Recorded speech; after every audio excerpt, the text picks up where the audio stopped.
जय हिंद। मैं राय आप सभी का राय ऑनलाइन अकेडमी पर हार्दिक स्वागत करता हूं।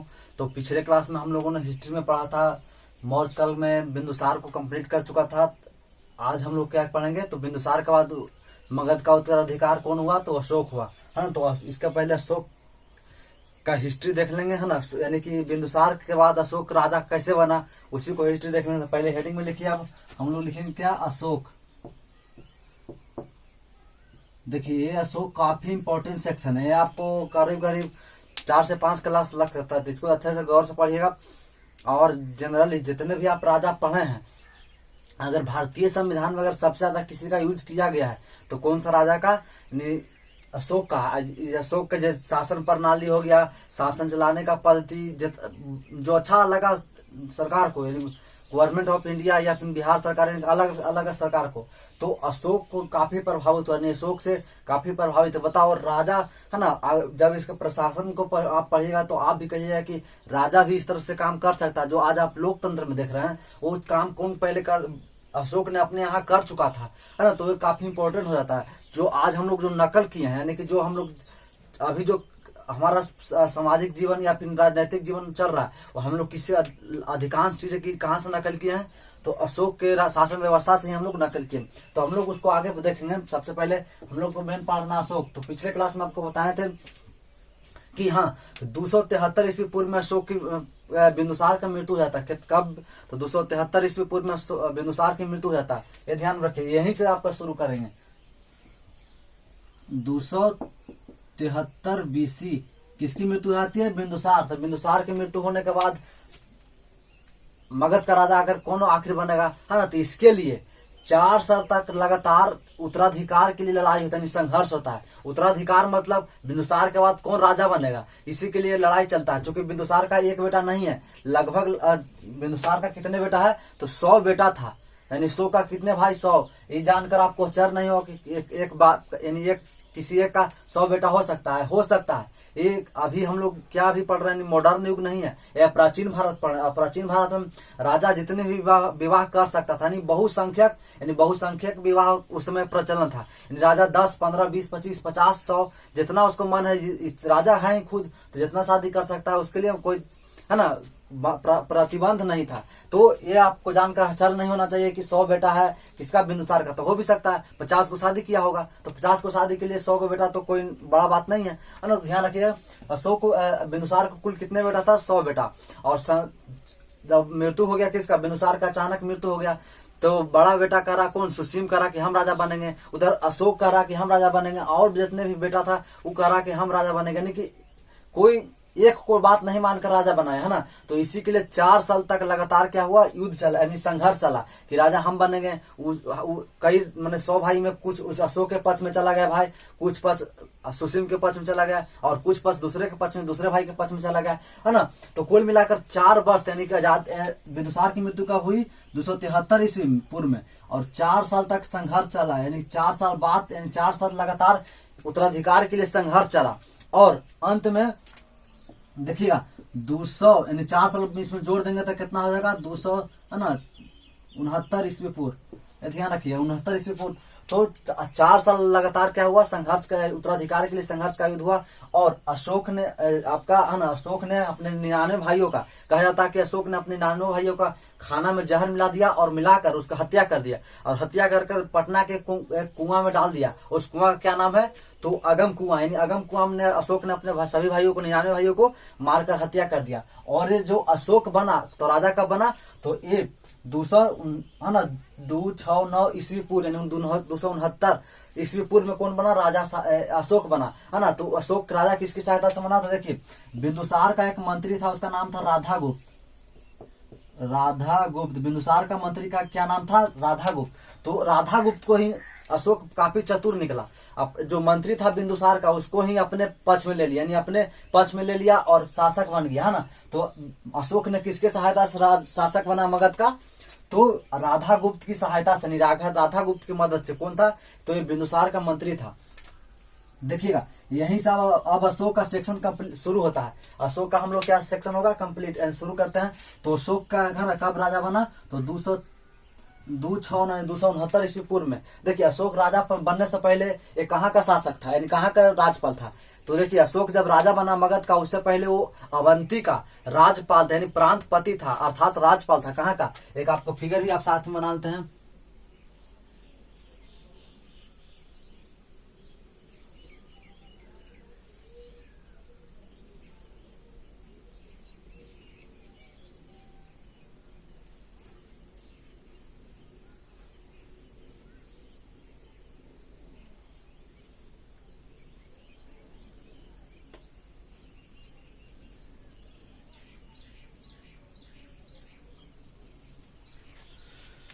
हे इंडिया है, आपको पता होगा बिंदुसार का साम्राज्य यानी चंद्रगुप्त मौर्य का साम्राज्य कहाँ तक विस्तृत था, तो पूरा भारत।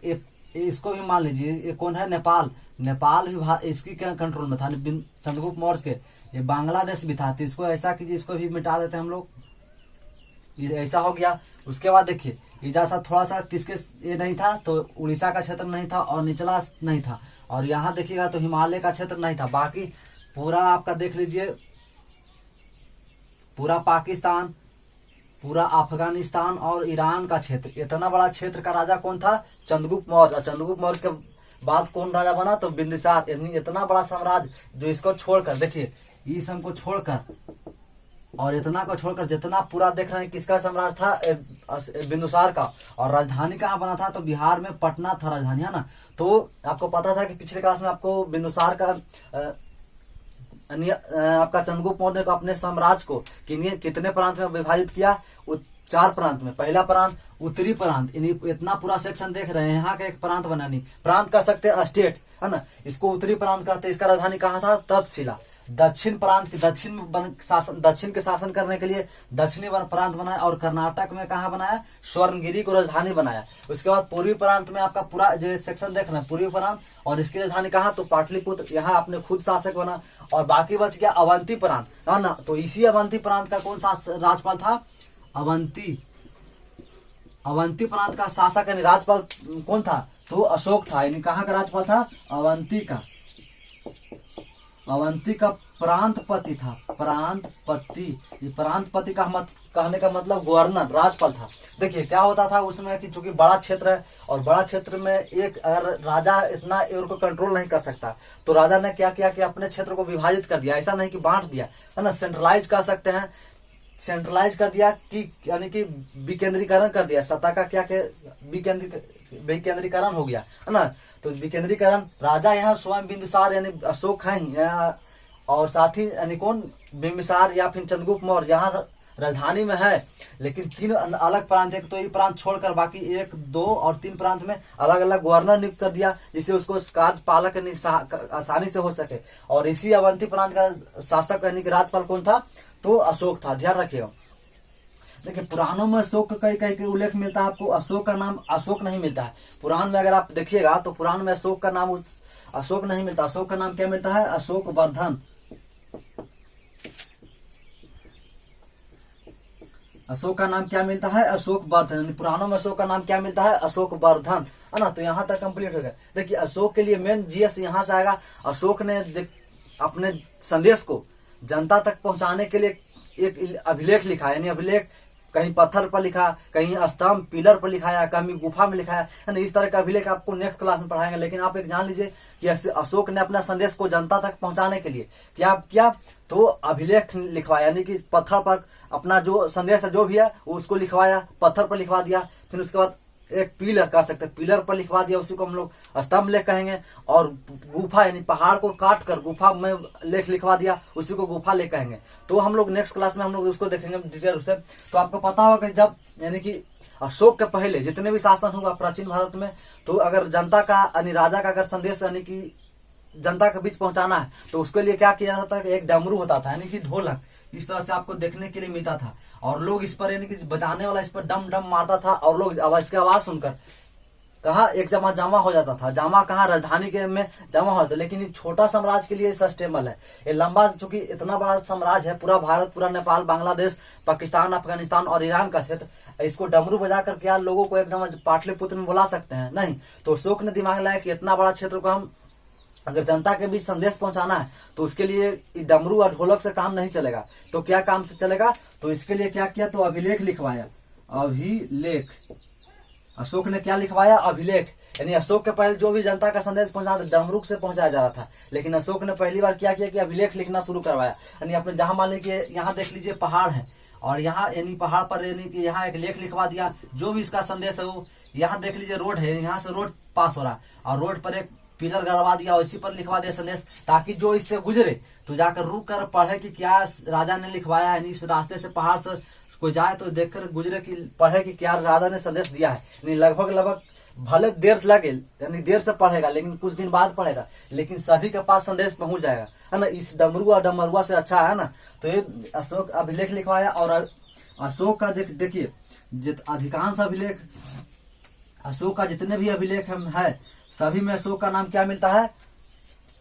अशोक ने अपने आप को क्या कहा? देवानाम पिए, देवानाम पिए। और क्या कहा है? ये देवानाम पिए का अशोक ने क्या कहा? देवानाम पिए। देवानाम पिए का मतलब क्या होगा कि देवा नाम पिए, हम देवताओं के प्रिय हैं। अशोक ने क्या कहा? अधिकांश अशोक के जितने भी अभिलेख है, अधिकांश अभिलेख में क्या मिलता है? देवानाम पिए, नहीं हम देवताओं के प्रिय हैं। उसके बाद देखिए हम अशोक का एक अभिलेख है भाबरू का अभिलेख। भाबरू का अभिलेख, भाबरू का अभिलेख कहाँ है? तो राजस्थान में पड़ता है। और यहाँ अशोक ने क्या लिखवाया? अशोक का नाम अपने आप को कहा कि मगधाधिराज है, मगधाधिराज, यानी हम मगध का सबसे बड़ा हेड है। ये कौन कहा? यानी अशोक ने लिखवाया कहाँ? तो राजस्थान के भाबरू अभिलेख में लिखवाया कि हम मगधाधिराज हैं। ये हो गया। उसके बाद आपको एक और मिलेगा उल्लेख आपको गुर्जरा, गुर्जरा, और एक और मिलेगा आपको मास्की, मास्की। ये दोनों अभिलेख में अपने अशोक ने का नाम क्या मिलता है? ये दोनों अभिलेख में अशोक का नाम मिलता है अशोक। यानी इस दोनों अभिलेख में अशोक का नाम क्या मिलता है? अशोक मिलता है ना। और जितना भी आपको अभिलेख, जितना भी अशोक का अभिलेख, अधिकांश अभिलेख किसमें है? तो प्राकृत भाषा, यानी किस भाषा में लिखा गया है? प्राकृत भाषा और ब्राह्मणी लिपि में लिखा गया। ब्राह्मणी लिपि में जितने भी अशोक ने अपने अधिकांश जो अशोक का अभिलेख है वो प्राकृत भाषा और ब्राह्मणी लिपि में लिखा गया। एक यहाँ से जीएस था कि है ना कि जो ब्राह्मणी लिपि है, ये ब्राह्मणी लिपि का खोज कब हुआ? तो 1750 ईस्वी में हुआ है। कब हुआ? 1750 ईस्वी में।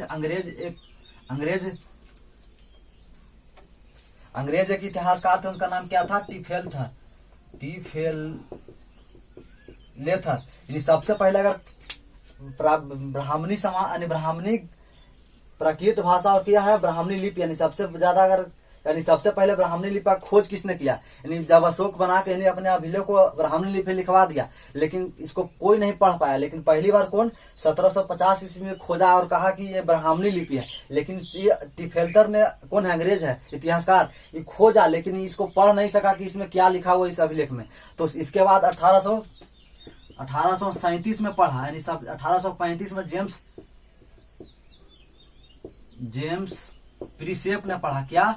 जेम्स प्रिसेप ने इसको सबसे पहले पढ़ा। यानी कि 1837 में अंग्रेज वैज्ञानिक, अंग्रेज इतिहासकार ने सबसे पहले क्या पढ़ा? जो ब्राह्मणी लिपि का सबसे पहले कौन पढ़ा? तो जेम्स प्रिसेप ने पढ़ा। ये ध्यान रखिए, यहीं से भी कहीं कहीं प्रश्न आ सकता है। तो देखिए अब यहाँ देखो, जब अशोक राजा बना तो अशोक राजा बनने के बाद 7 साल तक नॉर्मल जिंदगी जिया। 7 साल तक क्या किया? नॉर्मल जिंदगी जिया।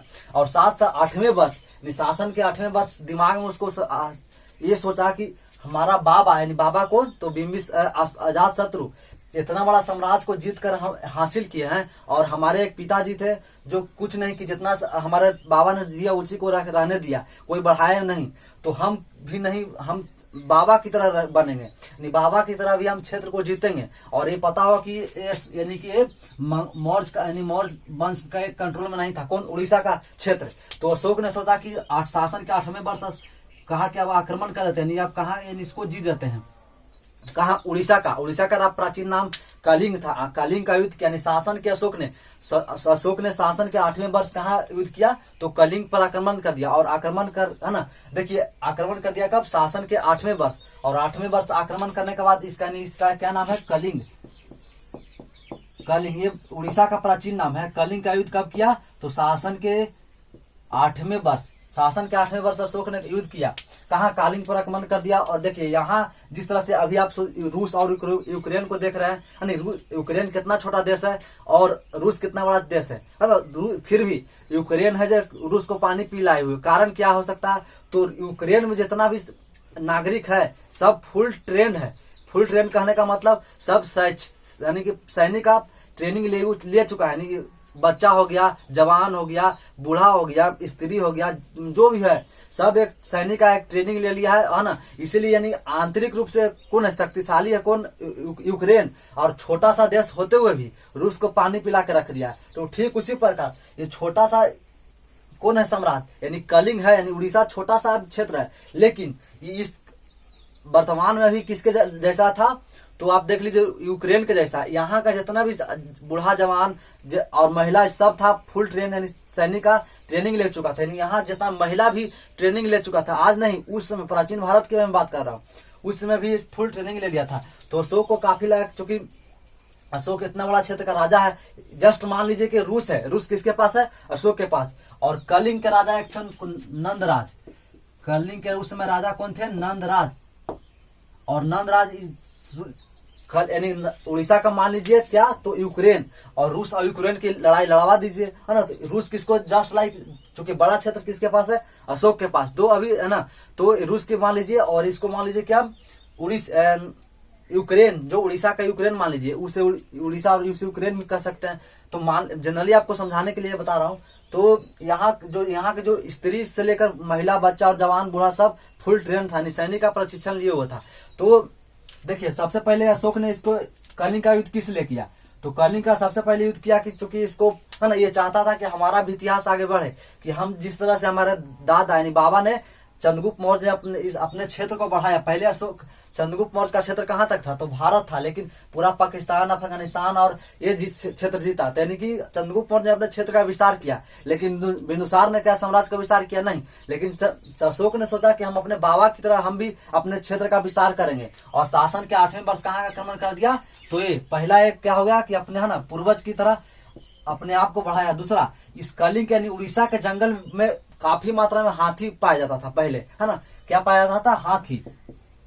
और देखिए यही हाथी है जिसके पास जितना ज्यादा हाथी रहेगा उस देश का यानी उस साम्राज्य का जीतने का चांस ज्यादा होता था। क्यों, देखिए आज अगर जिसके पास ज्यादा एटम बम है वो देश ज्यादा शक्तिशाली है। तो ठीक उसी प्रकार जिस देश या जिस साम्राज्य के पास ज्यादा उस समय हाथी होता था, उस समय उस देश का यानी उस साम्राज्य का जीतने का संभावनाएं ज्यादा होता है। कारण जो हाथी है लगभग अगर हाथी पर 10-15 सैनिकों को तो इसी सूंड से मारकर हिला देगा, बहाना। तो इसीलिए जो जिसके पास ज्यादा हाथी होता था तो वो जनरली मान के चलिए कि उसका युद्ध जीतने का संभावनाएं ज्यादा होती थी, है ना। तो इसी के जंगल में यानी कलिंग के जंगल में क्या होता था, बहुत संख्या में हाथी होता था। अशोक ने सोचा कि हाथी भी जीत लेंगे, तो आक्रमण कर दिया। कब, शासन के 8वें वर्ष कहाँ, उड़ीसा में। और वहां का राजा कौन था, नंदराज। लेकिन फिर भी अंत रूप से हार गया, लाखों लोग यानी हजारों हजार की संख्या में लोग मरे।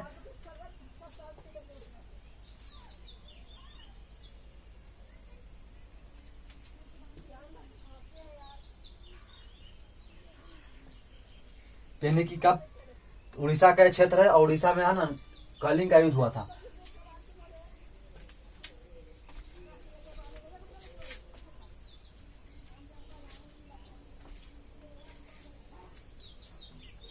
तो ये देख लीजिए यहाँ नंदराज यानी क्या किया नंदराज ने, है ना, नंदराज पर आक्रमण किया। लेकिन चूंकि बड़ा साम्राज्य का क्षेत्र था, फिर भी कलिंग पर किसने विजय किया, नंदराज को हराकर। इसकी यानी कि कलिंग का एक राजकुमारी थी, क्या नाम था, पद्मावती। पद्मावती से क्या अशोक ने विवाह कर लिया, ध्यान में रखिएगा। तो अशोक ने यानी कि कलिंग के युद्ध में काफी लोग यानी हजारों हजार की संख्या में लोग मरे, और जहां देखिए जहां खून का धारा बह चुका था। तो अशोक का क्या हृदय पिघल गया, अशोक का जो हृदय है जो प्रतिभूत हो गया यानी पिघल गया। और यहाँ से अब कहा कि हम युद्ध नहीं लड़ेंगे, है ना। और युद्ध नहीं लड़ेंगे कब, तो कलिंग युद्ध के बाद। कई बार प्रश्न आता है कि अशोक का हृदय द्रवीभूत कब हो गया, तो कलिंग युद्ध होने के बाद। तो ये आपका कंप्लीट हो गया। यहाँ तक अगर कोई दिक्कत होगा तो अगर कमेंट में जरूर बताइएगा। तो यहाँ हेडिंग में लिखिए अशोक अशोक अशोक अशोक। तो लिखिए अशोक, लिखिए 273 ईस्वी पूर्व के बाद, 273 ईस्वी पूर्व में बिंदुसार की मृत्यु के बाद मगध पर उत्तराधिकार के लिए उत्तराधिकार के लिए 4 वर्ष तक लगातार संघर्ष चला तथा 269 ईस्वी पूर्व में अशोक ने मंत्री राधागुप्त की मदद से मगध का साम्राज्य बना, यानी मगध का शासक बना। उसके लिए कि अशोक मगध का राजा बनने से पहले अवंती का प्रांतपति अर्थात राज्यपाल था। उसके बाद लिखिए पुराणों में अशोक का नाम अशोक वर्धन मिलता है। उसके बाद लिखिए अशोक का अधिकांश अभिलेख में अशोक का नाम देवानाम पिरे मिलता है। उसके बाद लिखिए राजस्थान के भाबरू अभिलेख में अशोक ने अपने आप को मगधाधिराज कहा है। यानी मगध का हम पूरे इस मगध का इतने क्षेत्र का हम हेड हैं। ये कौन कहा है? तो अशोक ने। उसके बाद लिखिए गुर्जरा और मास्की अभिलेख। एक गुर्जरा कहाँ में है? तो एमपी, और एक कर्नाटक में है, ध्यान रखिएगा। तो गुर्जरा और मास्की का अभिलेख में अशोक का नाम अशोक मिलता है। एक कंप्लीट हो गया। उसके बाद लिखिए अशोक का अधिकांश अभिलेख प्राकृत भाषा में था। प्राकृत भाषा और ब्राह्मणी लिपि में लिखा गया। उसके बाद लिखिए 1757 ईस्वी में अंग्रेज इतिहासकार टिफेल्थर ने सर्वप्रथम ब्राह्मणी है ना लिपि को खोज किया तथा 1837 ईस्वी में जेम्स प्रिसेप ने सर्वप्रथम इसे पढ़ा। ये हो गया कंप्लीट। उसके बाद लिखिए अशोक ने अपने शासन के 8वें वर्ष कलिंग युद्ध किया और वहां के राजा नंदराज को हराकर उसकी वहां की राजकुमारी पद्मावती से विवाह किया। उसके बाद स्टार मार्क का अड्रेस देख लिखिए अशोक ने कलिंग युद्ध के